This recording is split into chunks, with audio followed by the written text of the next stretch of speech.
Amidst the Starbucks and Barnes & Noble gift cards on a birthday, there was another present that set my mind drifting. Not so much the gift itself as something penned inside. The gift was a new devotional book, Touched by Truth. I use devotional books, but rarely anything less than 500 years old. Julian of Norwich's Revelations of Divine Love is hard to beat. But this book included contributions from someone I know. I turned to his section and saw a handwritten message. Preston, miss you. Have a great year, Pastor Rob. Rob Zinn, senior pastor at Immanuel Baptist Church in Highland, California. My family started going there in 1979 after a church split elsewhere. Rob had recently become senior pastor, and Immanuel was quickly growing from a church with a weekly attendance of a couple hundred to a couple thousand. When I was a kid in the 8th grade and a problem child, Pastor Rob called me into his office and told me that if I repeated what I had done on church property, something stupid and illegal, then he would call the police and prosecute me to the fullest extent of the law. He would do so, he said, because I love you. In other words, he wanted me to stop being a fool. In the 9th grade, I became a Christian, and Pastor Rob baptized me. I became a radical street preacher who suddenly knew the Bible better than everyone else. Pastor Rob put up with it. Pastor Rob's sermons were often fiery and sometimes controversial. Once he was preaching against the theory of evolution, and he wanted to say that scientists advocating the theory should, quote-unquote, stuff it in their ear. But his mind said eyeball, and it came out earball. Intense and intimidating, as he often was in those days, no one who knew him doubted his motives or underlying compassion. Pastor Rob's sermons shaped how I came to see and approach the world. When I went overseas during an enlistment in the Navy, his words echoed in my mind. There are regrets I've carried into middle age, but there are many more I could have picked up in the Philippines and Thailand had it not been for Pastor Rob's influence. For that alone, I'm so glad I grew up in his church. It saddens me when, speaking with students, I find that so few have had someone in their lives who is willing to speak plainly and courageously about right and wrong. When I got out of the Navy in 1990, Pastor Rob was still at Immanuel, doing what he had always done. People came and went, moved in and out, but he was always there. I got married in 1993, and my wife and I left Southern California.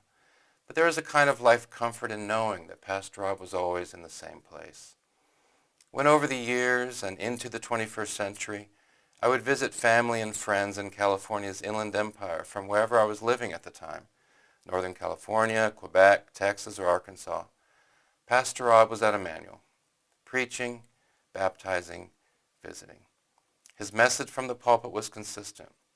There was never a doubt that he worked to live what he preached. Like everyone, Pastor Rob is imperfect. Unlike most, his life has been lived under a microscope. On a few occasions, I heard him apologize publicly for failures of temper. This was a sign of strength.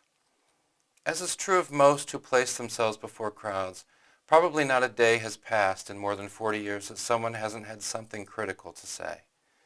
Certainly not a day in more than 40 years has passed that his influence for the good has not marked thousands. Pastor Rob has been something steady in an unsteady world. In some ways, in some significant ways, my own thinking about things has ended up in places different from Rob's. But this doesn't mean failure.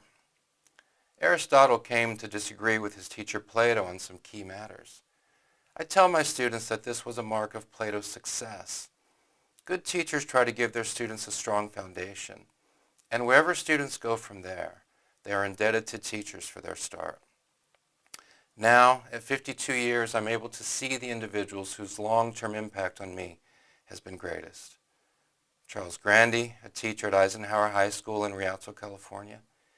He was the first person I knew who was both Christian and intellectual. Cheryl Riggs, a professor at the California State University, San Bernardino, the second scholarly Christian I learned from. Bill Logan, a youth pastor at Immanuel Baptist, who, I now see, expended tremendous time and energy in an effort to keep me on track. Pastor Rob is high on the list. I'm just one of so many who would place him there.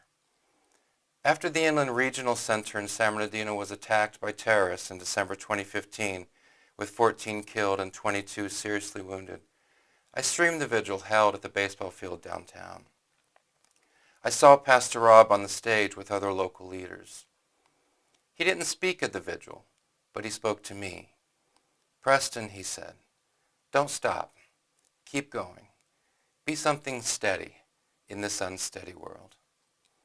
Not long before I made this video, Pastor Rob announced his retirement as senior pastor at Immanuel. A landmark down, an anchor raised, sadness but gratitude. Pastor Rob, miss you. Have a great year.